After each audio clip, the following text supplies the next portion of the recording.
जनाब, बाइंदर को मेरे पास लाओ जल्दी। जो हुक्म जनाब।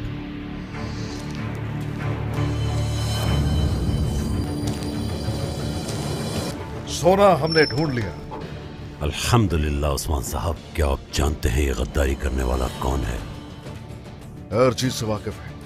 फौरन उसका सर काट दें। याकूब साहब, हम इंसाफ के लिए अदालत से इंसाफ हासिल करते हैं। तो फैसला हुआ कि अदालत कायम की जाए और मैं खुद इसे देखूंगा। आइए बाहर तक आपको छोड़ दूं। उस्मान साहब, जब अदालत लगेगी तो मैं बतौर सुल्तान शिरकत करना चाहूंगा।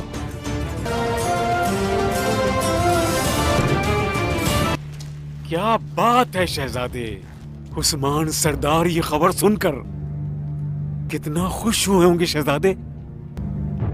बाइंदर साहब को गिरफ्तार करो फौरन।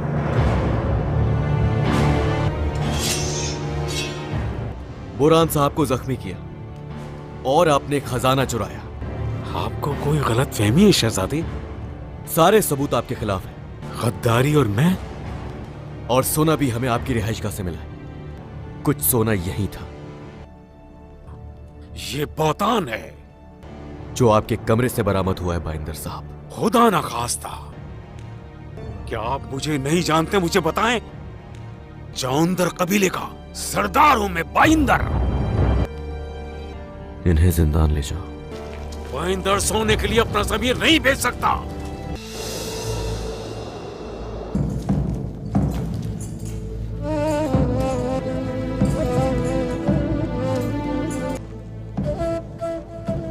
क्या अंदर आ सकते हैं जनाब?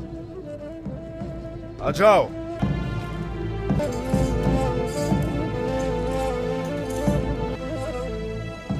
मैंने कुछ नहीं किया जनाब। बाकी लोग जाएं। तुम कहते हो कुछ नहीं किया तुमने, लेकिन तुम्हारे कमरे से शवाहिद मिले हैं। आखिरी दफा अपने घर कब गए थे? 1 साल पहले हुजूर। सरदार, मेरे खिलाफ कोई चाल है ये। वो सारा सोना वहां रखा हुआ था। ये जरूर साजिश है। ये क्या है बताओ। मेरे सरदार, आपने मुझ पर उस वक्त भरोसा किया जब मेरे हालात बुरे थे। मैंने आपके मकसद को अपना मकसद समझा। मेरे ख्वाब चूर चूर हो चुके थे सरदार, मगर आपने उसे पूरा किया। अदालत सबके सामने लगाई जाएगी। शहजादे, इस सब के पीछे याकूब साहब भी हो सकते हैं। याकूब साहब अदालत में मौजूद होंगे और वो अगर वाकई इसके पीछे हैं तो उसी वक्त उन्हें उनके किए की सजा मिल जाएगी। क्या सोना मिल गया तुम्हें ओरहान? सोना ढूंढ लिया है हमने। तुम्हारे सरदार अपनी वफादारी में नाकाबिल एतबार हैं और तुम रियासत कायम करोगे। कोशिश करो कि अपनी हद में रहो। क्या करोगे ओरहान?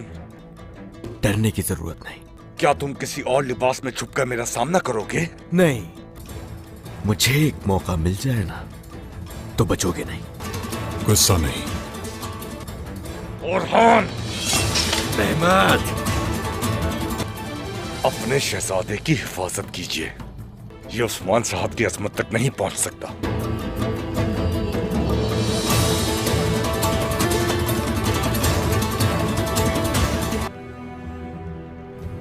क्या आपको वाकई यकीन है कि ये बाइंदर आपको धोखा दे सकता है?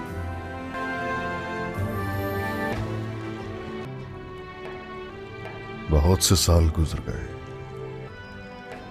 मुझे यकीन नहीं है कि तुम धोखा भी दे सकते हो मुझे, लेकिन अदालत के पास शवाहिद है, वो रहे। आपके इंसाफ से बाखूबी वाकिफ हूं मैं मेरे सरदार। अगर आपको भी मुझ पर शक है औरों की तरह, तो मैं जीना नहीं चाहूंगा सरदार। मेरी गर्दन आपके लिए हाजिर है। रुको, मेरे यकीन करने से कुछ नहीं बदलेगा। अदालत तो लगेगी और सब कुछ ऐसा ही हुआ अगर, तो अदालत ही फैसला सुनाएगी। सिपाहियों, इन्हें ले जाओ।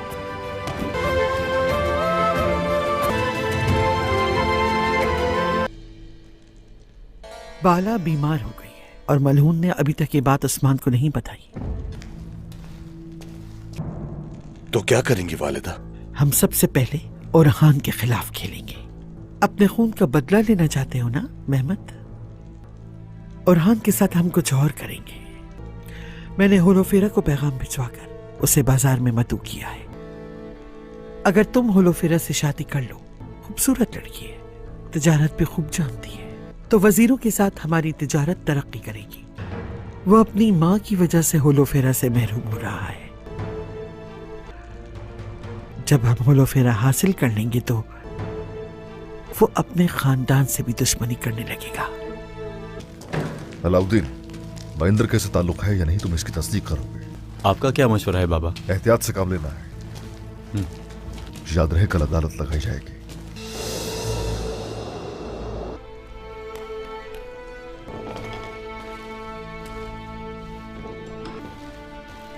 माशाल्लाह, माशाल्लाह।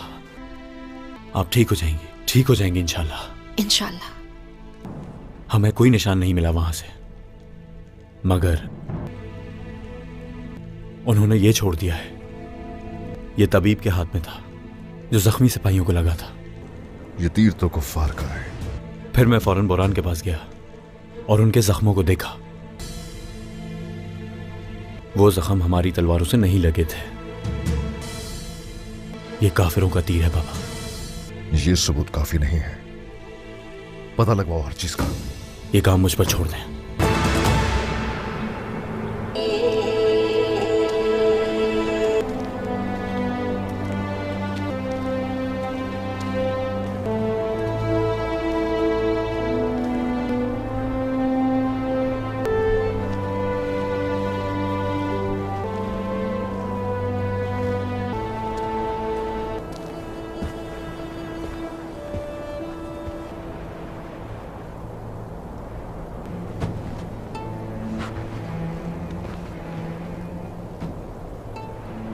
हकीकत सामने आ जाएगी।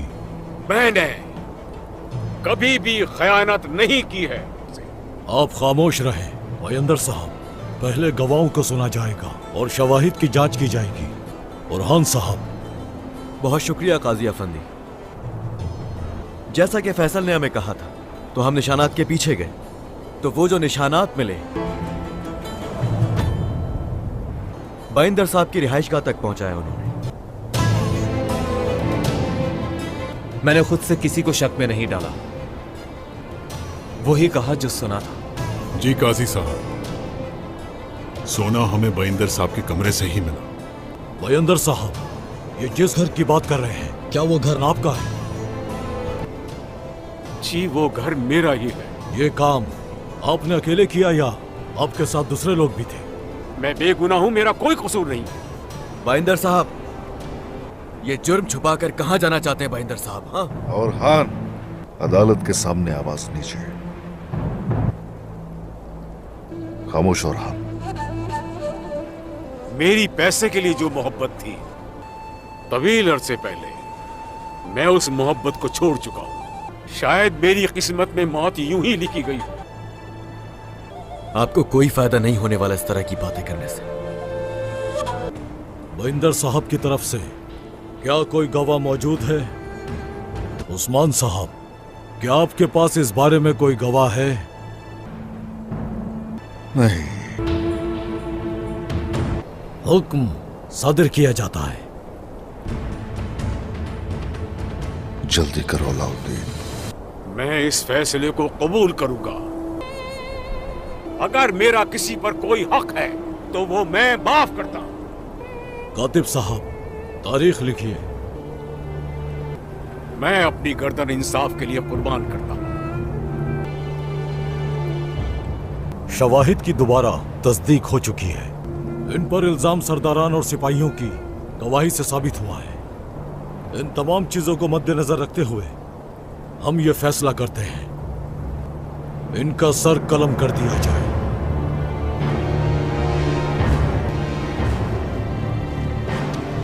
हुक्म पर अमल दरामद किया जाए। क्या मुझे इजाजत है उस्मान साहब? इजाजत नहीं है, रुक जाओ। गाजी अफंदी, अगर आप इजाजत दें मुझे तो सजा का अमल मैं खुद अंजाम दूंगा।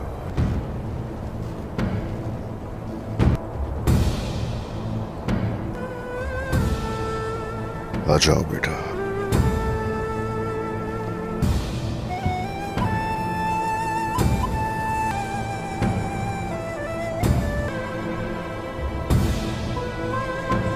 आपकी बेगुनाही पर मुझे यकीन है। अल्हम्दुलिल्लाह।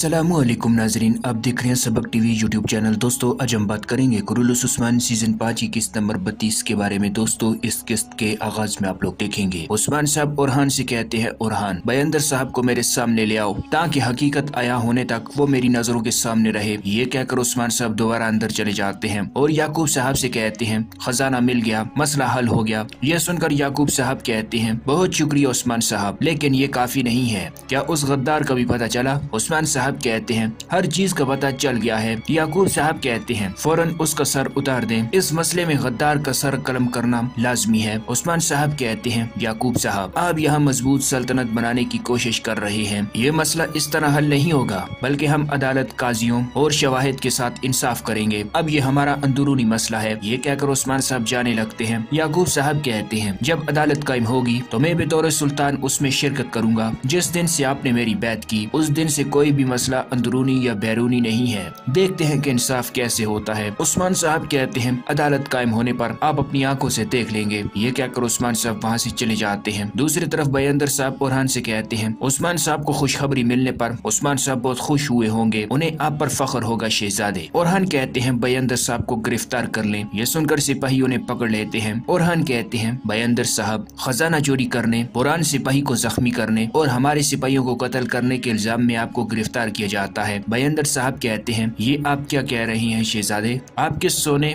और किस कत्ल की बात कर रही हैं? ओरहान कहते हैं तमाम सबूत आपके खिलाफ हैं। सोना आपके ठिकाने से मिला, सिर्फ यही नहीं सोने की थैलियां भी आपके कमरे से मिली। बयंदर साहब कहते हैं हरगिज नहीं, ये बहतान है, मुझे सोने की क्या जरूरत है और मैं अपने भाई बुरान को कैसे जख्मी कर सकता हूँ? आप सब जानते हैं कि मैं कौन हूँ, मैं जानदार कबीले का सरदार बयंदर हूँ। ओरहान कहते हैं क्या याकूब साहब ने आपको ऐसा करने को कहा या ये आपने अपने लिए किया? ये सुनकर बयंदर हैरान और परेशान हो जाते हैं। ओरहान कहते हैं इन्हें जिंदान में ले जाओ। सिपाही उन्हें पकड़ कर ले जाने लगते हैं। बयंदर साहब कहते हैं मुझ पर तोहमत लगाने की बजाय मेरा सर काट दे शहजादे। और दूसरी तरफ बाहर गौंचा खातून छुपकर अलाउद्दीन को देख रही होती हैं, जबकि अलाउद्दीन हकीम को कुछ हदायत दे रही होते हैं। हकीम के जाने के बाद गौंचा खातून अलाउद्दीन के सामने आ जाती हैं और कहती हैं तो आप आज तबीब के रूप में घूम रहे हैं, कल किस रूप में होगे? अलाउद्दीन कहते हैं ये तो आपने मेरी तारीफ कर दी। गौंचा खातून कहती हैं आपको अपने ऊपर बहुत भरोसा है, मगर ये बहुत अच्छी चीज नहीं है। अलाउद्दीन कहते हैं आज आप बेचैन नहीं लग रही। इसके बाद अलाउद्दीन जाने लगते हैं तो गौंचा खातून कहती हैं क्या बाला खातून ठीक है? ये सुनकर अलाउद्दीन हैरान होकर पीछे मुड़ते हैं और कहते हैं मेरी वालिदा को क्या हुआ है? गौंचा खातून कहती हैं वो बेहोश हो गई थी, उन्हें उठाकर कमरे में ले जाया गया। ये सुनकर अलाउद्दीन वहाँ से चले जाते हैं, जबकि सादत खातून दूर से ये सब कुछ देख रही होती है और मुस्कुरा रही होती है और अंदर बाला खातून बिस्तर पर पड़ी होती है। खादिमा कहती है बुखार तेज है, शायद सर्दी लग रही होगी,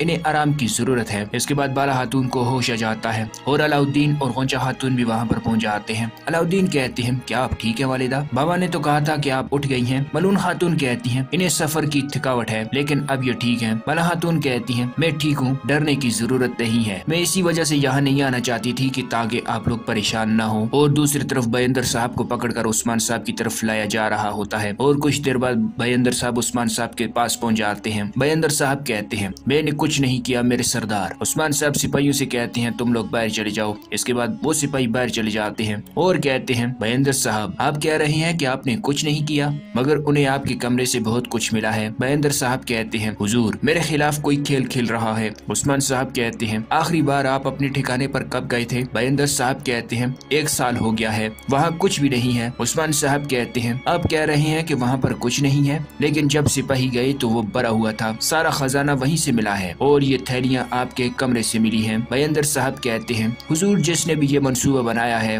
उसने अच्छी तरह से बनाया है, अल्लाह आपसे राजी हो हुजूर। जब मैं बदतरीन हालात में था तो आपने मुझ पर एतमाद किया और अपने साथ शामिल किया। मैंने आपके मकसद को अपना मकसद समझा, आपके ख्वाब को हकीकत बनाने के लिए मैंने अपना खून पसीना एक कर दिया। क्या आपको वाकई यकीन है कि मैं आपके साथ गद्दारी कर सकता हूँ? उस्मान साहब कहते हैं इतने सालों के बाद मैं तुम्हारी गद्दारी का यकीन नहीं करना चाहता, मैं तुम्हारी बातों का यकीन करना चाहता हूँ, मगर अदालत सबूतों का यकीन करती है और सबूत ये रहे। बयंदर साहब कहते हैं हुजूर मैं आपकी अदालत को सबसे बेहतर जानता हूँ, लेकिन अगर आपने भी मेरे गद्दार होने का यकीन कर लिया तो फिर मैं जीना नहीं चाहूँगा, मेरा सर उतार दें। उस्मान साहब कहते हैं नहीं, मेरा यकीन करने से कुछ नहीं बदलेगा, अदालत कायम होगी, अगर कोई गर्दन उड़ानी हुई तो उसका फैसला अदालत करेगी। इसके बाद उस्मान साहब सिपाहियों को आवाज देते हैं, वो अंदर पहुंच जाते हैं। उस्मान साहब कहते हैं इन्हें ले जाओ। सिपाही बयंदर साहब को ले चलते हैं। इसके बाद उस्मान साहब बाहर आते हैं और अलाउद्दीन से कहते हैं बेटा तुम पता लगाओ कि इस काम में बयंदर साहब का हाथ है या नहीं, कल अदालत लगेगी, हर चीज तुम्हें चेक करनी होगी पूरी तफसील के साथ। और इसी दौरान फातिमा वहाँ पर पहुँच जाती है और कहती है बाबा बाला वालिदा की तबीयत ठीक नहीं है, आज सुबह वो बेहोश हो गई थी। ये सुनकर उस्मान साहब परेशान हो जाते हैं और फिर बाला खातून के कमरे की तरफ चले जाते हैं और दूसरी तरफ सादत खातून और मेहमद यानी शहर के कमरे में मौजूद होते हैं। मेहमद कहता है वालिदा अब हम क्या करेंगे? सादत खातून कहती हैं यहाँ ये काम तुम्हारे सुपुर्द है मेरे शेर, पहले हम ओरहान के खिलाफ चाल चलेंगे, तुम उससे इंतकाम लेना चाहते हो ना? मेहमद कहता है मुझे हुक्म करें कि मैं उसे मार दूं। सादत खातून कहती हैं नहीं, हम ओरहान के खिलाफ ऐसी चाल चलेंगे कि बगैर खून के, लेकिन तकलीफ देर तक होगी। मैंने होलोफेरा को खत भेज दिया है, उसे बाजार आने की दावत दी है,